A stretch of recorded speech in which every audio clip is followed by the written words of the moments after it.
Alhamdulillahi Rabbil Alamin. Wassalatu wassalamu ala syarfil anbiya'i wal mursalin. Nabina Muhammadin wa ala alihi wa sahbihi ajmain. Assalamualaikum warahmatullahi wabarakatuh. Ano pala tayo muna, akida? Yung hadith, kahit bukas siguro natin tuloy, bukas Lunes, inshallah. Sa chapter 42, babu qawlillahi ta'ala, fala taj'alu lillahi andada wa antum ta'lamun. Huwag kayo kukuha ng mga katambal o karibal ni Allah. Mas gusto kong gamitin na translation talaga nung andad, yung karibal. Karibal. Kasi sila eh. Kumbaga sa konteksto, kaagaw, kakompetensya, yun sila eh. Kasi kung katambal lang, parang walang impact eh. Kung karibal, kaaway agad ang ang iniisip mo. Kaaway. Kaya may din eh. May epekto rin talaga yung choice of words sa pananalita. At yun yung tinatawag na retorika, yung rhetoric, balaga sa Arabic. Yung choice of words para maiparating mo ng mas may impact yung sinasabi mo. Ano ba sa Tagalog yung yung rhetoric? Na nyo na yun, Yasin? May Tagalog pa siya, hindi lang retorika, meron pa siyang mas malalim na na Tagalog. Ano ba yun? Sayusay. May may mas malalim pa na Tagalog siya eh. Hindi siya, di ba retorika daw, pero may mas malalim pa na na terminology. Bumili ko sa rhetorical is yung rhetorical casting nun. Hindi, yun? Figure of speech yun kumbaga na Pero,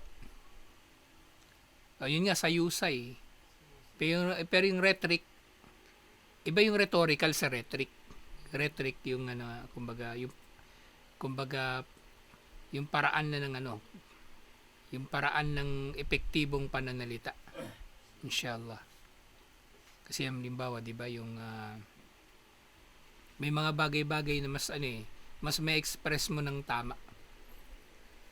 Hindi yung hindi random na namimili ka lang ng salita, hindi kailangan mong mamili talaga ng salita. Yung system, yung nature ng communication, yung systematic process. Para magpadali yung Hindi lang random. Hindi random. Tapos depende rin sa kausap mo. Di ba? Contextual. Kaya yung di ba? Babasa ka ng tula. Tapos babasa ka ng hindi tula. Yung tula, madalas mas malalim yung kahulugan. Pareho lang naman sila ng sinasabi. Pareho lang sila ng sinasabi.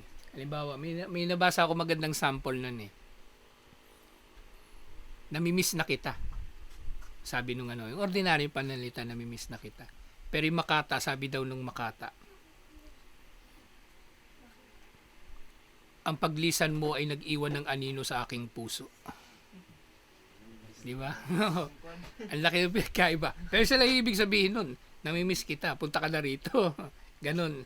Umuwi ka na o ano pa man. Ganon. Rhetoric. So yung aya na ito, fala taj'alu lillahi andada, huwag kayo kukuha o magtuturing sa iba pa liban kay Allah ng anumang karibal. Wa antum ta'lamun, habang nalalaman ninyo ito. Suratul Baqarah verse 22.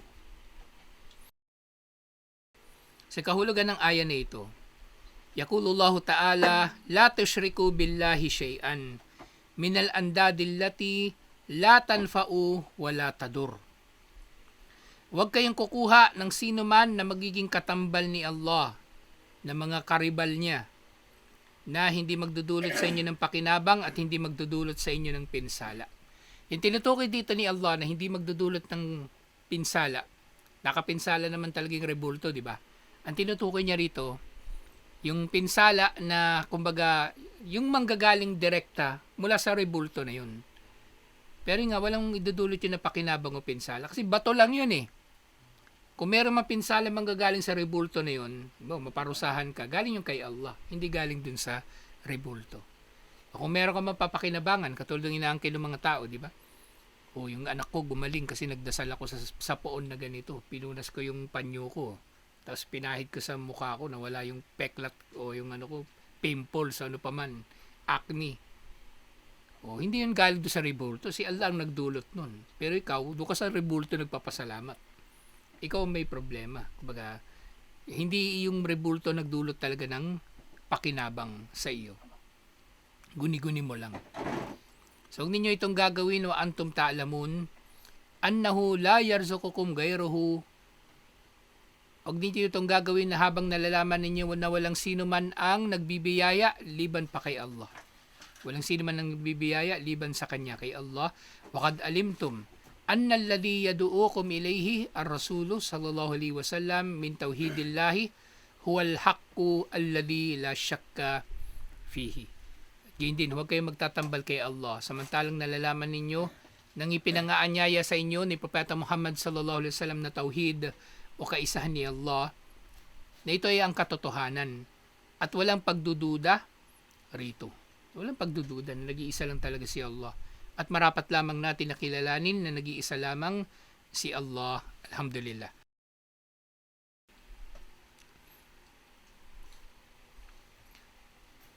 Kasi nga, sinabi ni Ibn Abbas, so maraming beses talaga nababanggit si Ibn Abbas sa mga tafsir. Al-andadu huwa syirku akfa min dabibin. Akfa min dabibin namal ala sifati sauda fi dalmatil layl.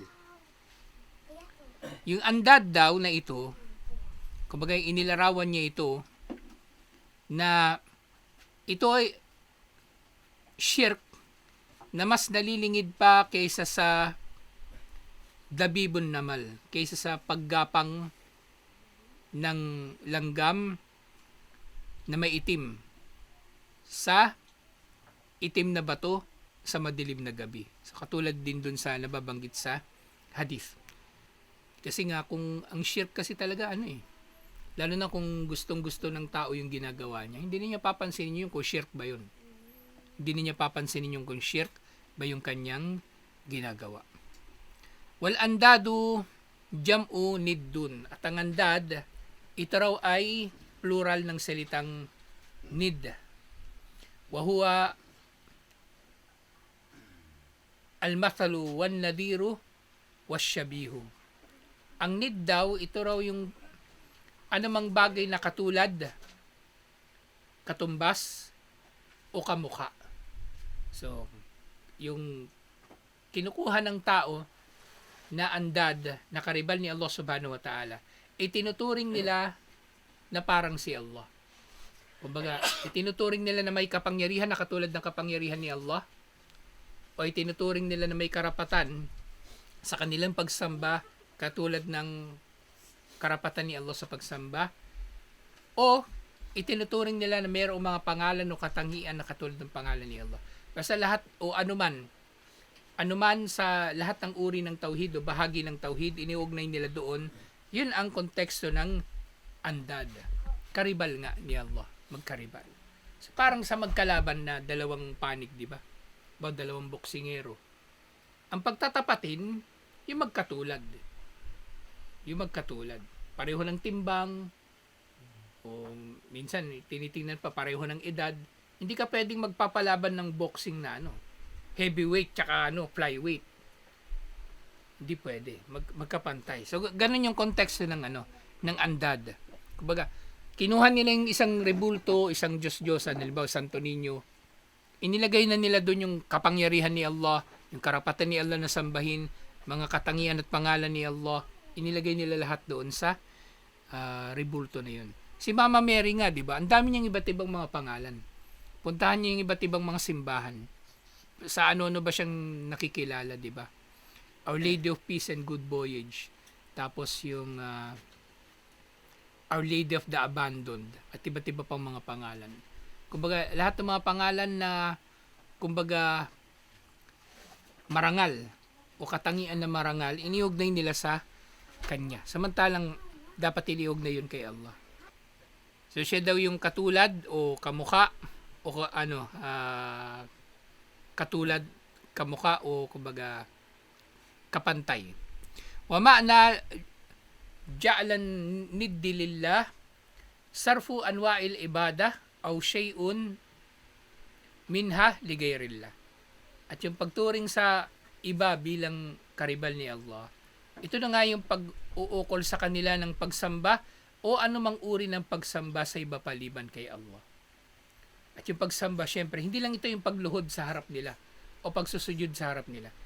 Kahit hindi ka pa gumagawa ng mga gawaing pagsamba na pisikal, yung ginagawa ng katawan, kung ang iyong puso, itinuring mo na yun na karibal ni Allah o katambal ni Allah, edi ano din, nag-shirk ka na. Ikaw ay nag-shirk. Kaya ngayon, ano pala ngayon sa mga inchik, Ghost month. Ghost month daw ngayon, yung buwan ng mga multo. Ngayon ko ikaw, halimbawa, nakikibati ka sa mga ganong mga selebrasyon. Bandang huli, ibig sabihin nun, sumasang-ayon ka sa pagtatambal nila kay Allah.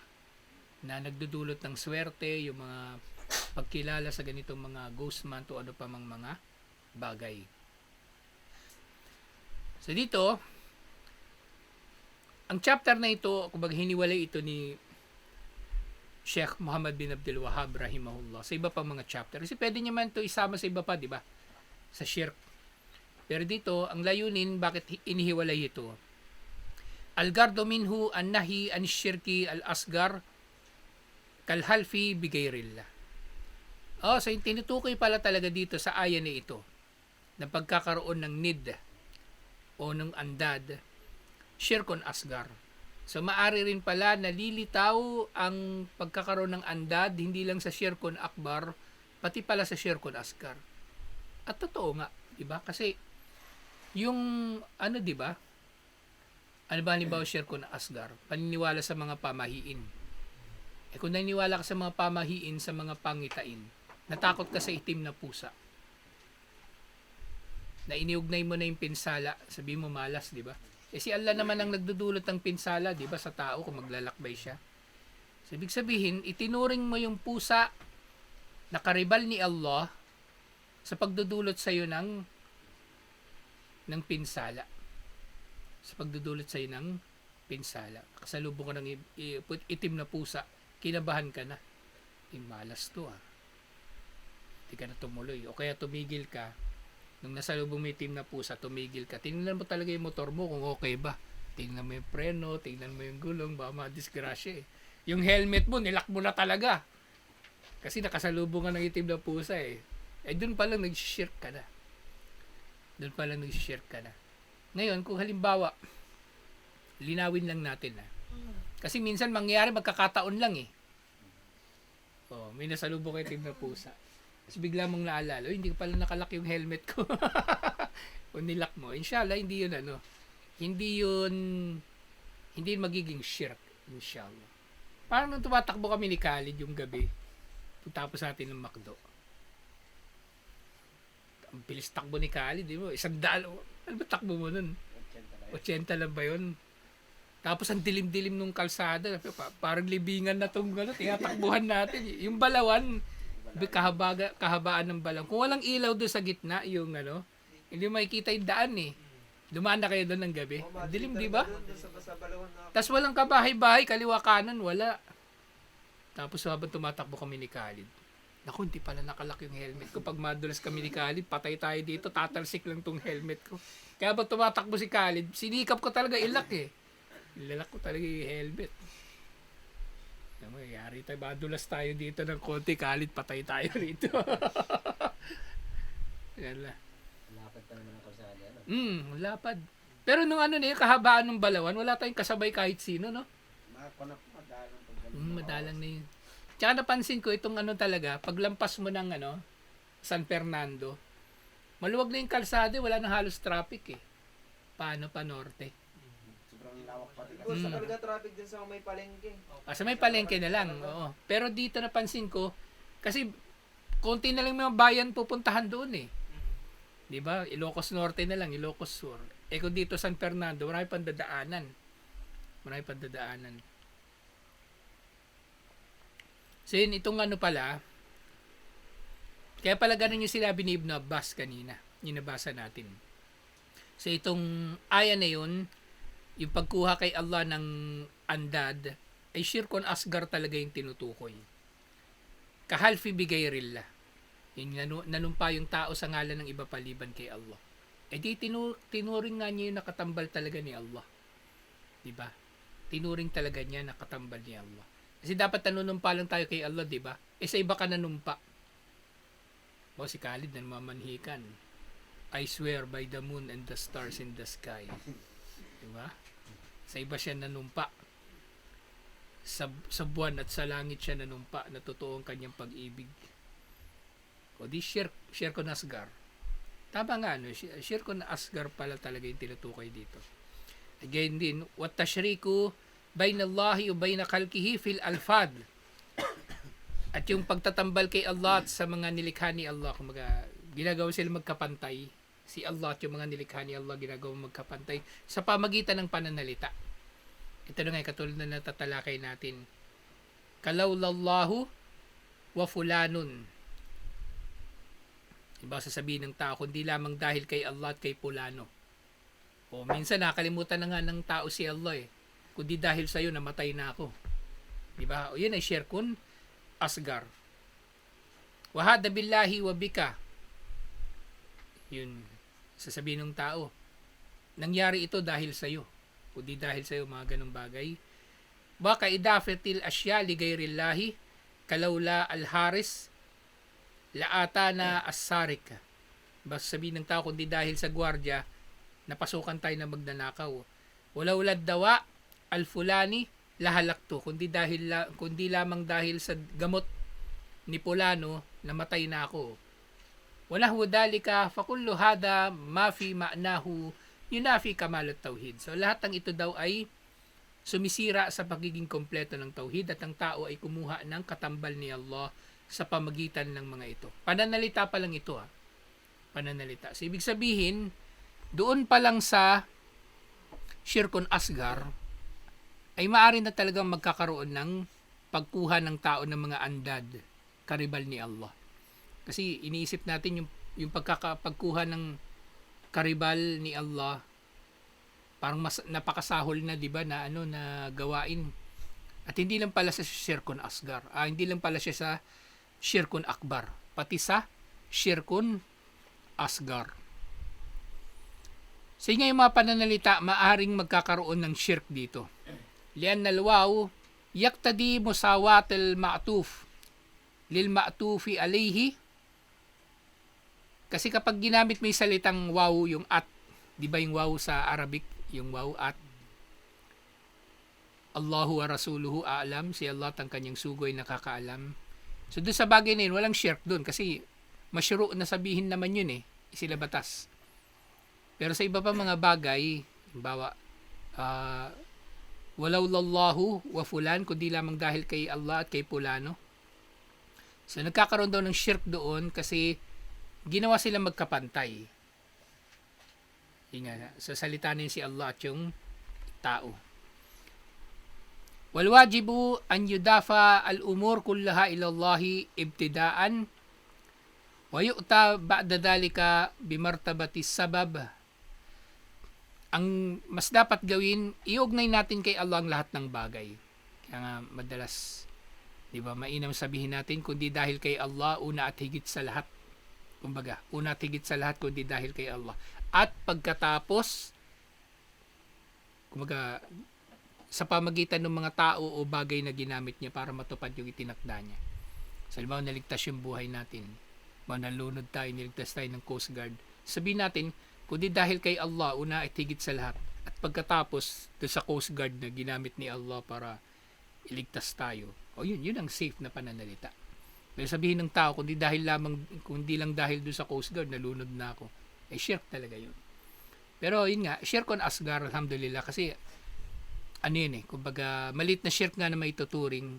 At actually, marami sa mga tao na kapag sabi ng ganon, maring din nila sinasadya na sobrang saya nila, nasabi nila. Parang yung di ba, nalala niyo nawala yung camel? Di ba? Sabi niya, di ba? Sabi niya, anta abdi wa ana rabbuk. Ikaw ang aking alipin at ako ang iyong Panginoon, sabi niya kay Allah. Tuwa siya, yung camel niya. Nawala Nawala yung camel niya. Tapos, nawala na siya ng pag-asa.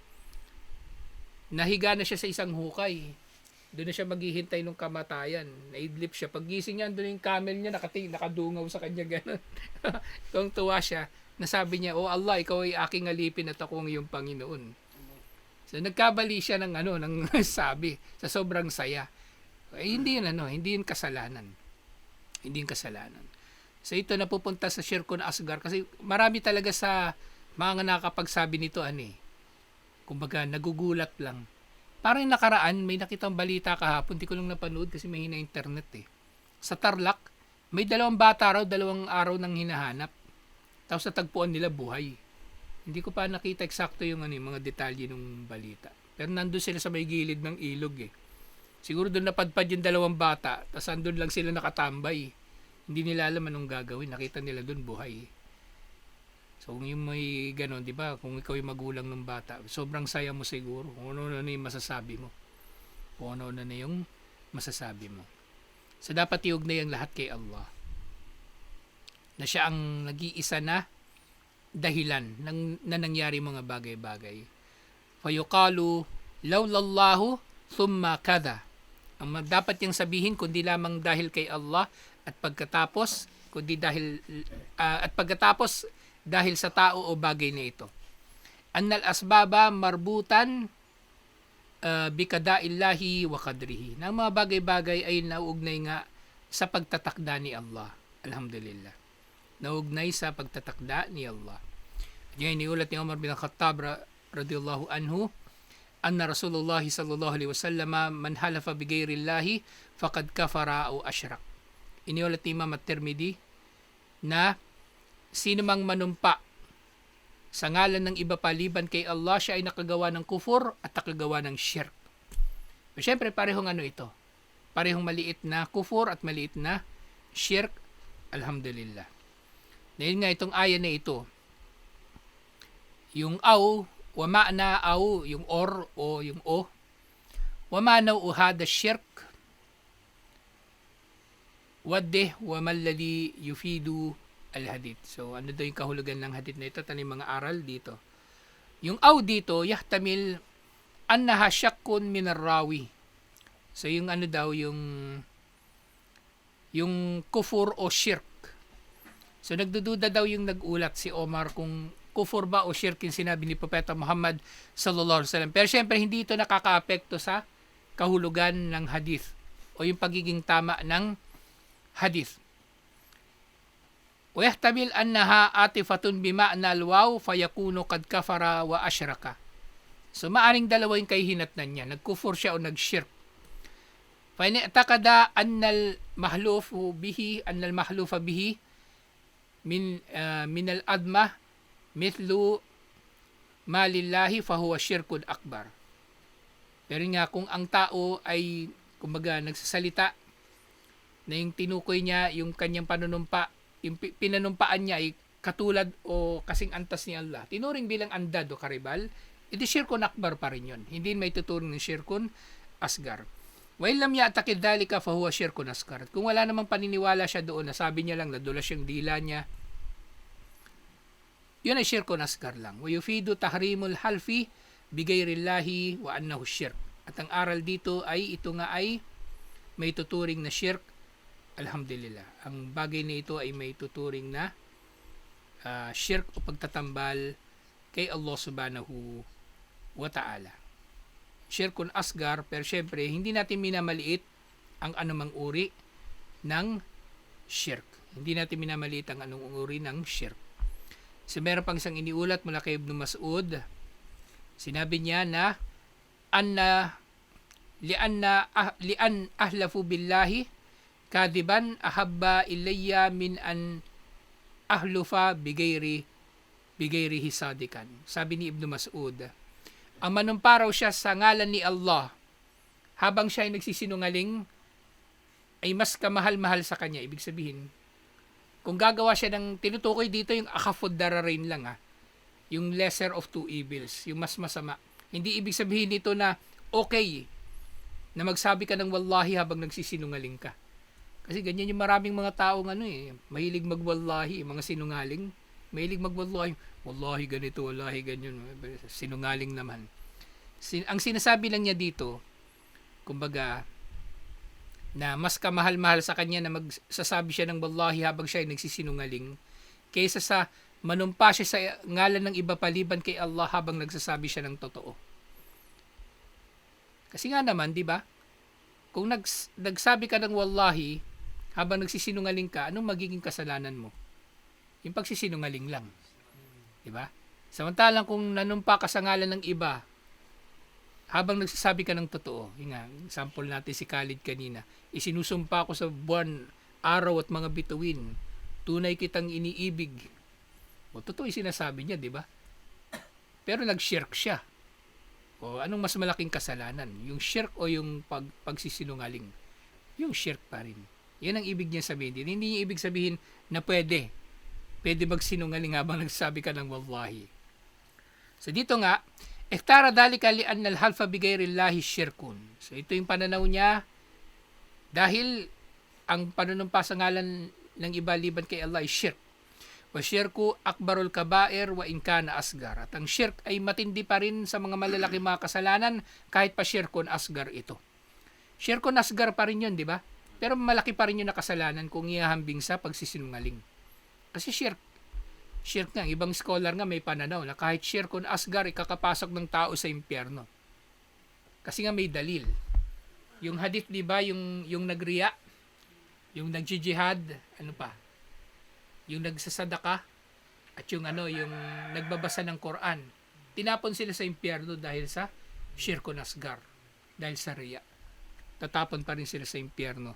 At syempre, yung sinasabi kong pananaw ng ibang scholar, maaring habang panahon sila dun eh. Maaring habang panahon sila pa rin sa impyerno. Ngayon din may isa pang hadith, iniulat ito ni na Abu Dawud mula kay Hudayfa bin al-Yaman radiyallahu anhuma, la taqulu ma syaa Allahu wa syaa fulan, walakin qulu ma syaa Allahu thumma syaa fulan. Wag ninyo sasabihin anumang naisin ni Allah at naisin ni Pulano. Bagkus ang sabihin ninyo anumang naisin ni Allah at pagkatapos nito kung ano man ang naisin ni Pulano. Sa parehong kahulugan. 'Di ba? Na kumbaga hindi natin gagawin magkapantay si Allah. Unahin pa rin natin si Allah at ginagamit lang yung instrumento, yung kapwa natin, tao. At ganyan din mula kay Ibrahim an-Nakh'i rahimahullah, annahu yakrahu an yakula a'udhu billahi wa bika. So, kinamumuhuyan daw ng salaf na sasabihin ni naman na nagpapakupkop ako kay Allah, nagpapakupkop ako sa iyo. Kasi ginawa mo na naman magkatambal sila ni Allah.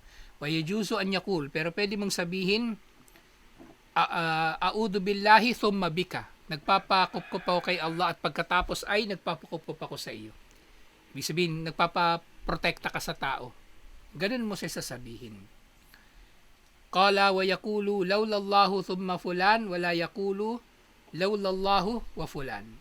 Ang mas tamang sabihin kundi lamang dahil kay Allah, una at higit sa lahat pagkatapos sa pamagitan ni Pulano na ginamit ni Allah, yun ang mas tamang sabihin. Kaysa naman sabihin mo kundi dahil kay Allah at kay Pulano. So yun ang mas dapat sabihin para makaiwas sa shirk, alhamdulillah. So ito nga mga bagay na ito, ta'lilu dalika annal ma'tufu bil waw fil lugatil arabiyya li mutlaqil jam'i fala taqtadi tartiban wala ta'akkubiyan wa taswiyatan al makhluq bil khaliqi syirkun. So nga ang pag-uugnay ng waw, yung at sa dalawang ito sa pananalita natin si Allah at yung tao, ay nangangahulugan na itinatambal natin yung tao kay Allah. Ginagawa natin katulad ni Allah o kapantay ni Allah. Bikhilafil ma'tufi bi thumma. Samantalang kung gagamitin natin thumma at pagkatapos, fa inal ma'tufu biha yakunu mutaakhiran anil ma'tufi alayhi bi mahallati fala mahdura fihi likawnihi sara tabian. Samantalang kung pagkatapos yung thumma yung gagamitin natin, ibig sabihin nandun siya sa mas mababang antas at hindi sila magkapantay o magka-level ni Allah, alhamdulillah. At panghuli ngayon inshallah, ito na yung katapusan ng chapter na ito. Wal isti'adatu bi ghairillahi fima la yaqdiru alayhi illallah syirkun akbar. Paglilinaw, yung pagpapakupkop mo sa iba paliban kay Allah sa anumang bagay na si Allah lang ang may kapangyarihan dito, syirkun akbar. Halimbawa, mamamatay ka na, pero nagpapakupkop ka sa tao o sa mga espiritu, sa anting-anting, para hindi ka mamatay, syirkun akbar. Wa in kanat fi ma yaqdiru alayhi al-makhluq fahada jaizun ma lam yakun lafduhu muwahhiman at tashrik bainallahi wa ghairihi. Pero kung magpapakupkop tayo kay Allah at pagkatapos magpapakupkop tayo sa kapwa natin tao, papaprotekta nga tayo sa ibang tao. So hindi natin pwedeng gagawin magkapantay sila ni Allah sa pananalita man o sa paniniwala, syempre, at hindi magkakaroon nga ng shirk. Wahada innama huwa fil hayyil hadir alladhi lahu kudratun wa sababun fi syai'i. Yun nga, kung magpapakupkupan tayo sa tao, pagkatapos natin magpakupkup kay Allah, pwede lang nating hilingan ng pagpapakupkup yung tao na naririto talaga o nakakausap natin at may kakayanan na protektahan tayo. Wa amma fi haqqil amwat alladina la ihsasa lahum biman yaduuhum wala qudrata lahum ala naf'in wala darrin fala yajuzu at ta'alluqu alayhim bi shay'in ma biwajhin min alwujuh. Pero sa mga patay, hindi tayo pwedeng magpapakopkop sa patay. Kaya nga yung di ba, halimbawa, yung tatawagin natin si Propeta Muhammad sallallahu alaihi wasallam, Ya Rasulullah, tulungan mo kami, hindi pwede. Shirk yun. Shirk yun. Wallahu subhanahu wa ta'ala, a'lam, alhamdulillah, si Allah ang pinaka nakakalam. So ito yung wakas ng chapter na ito. Alhamdulillah, tutuloy natin ito insyaAllah. Assalamualaikum warahmatullahi wabarakatuh.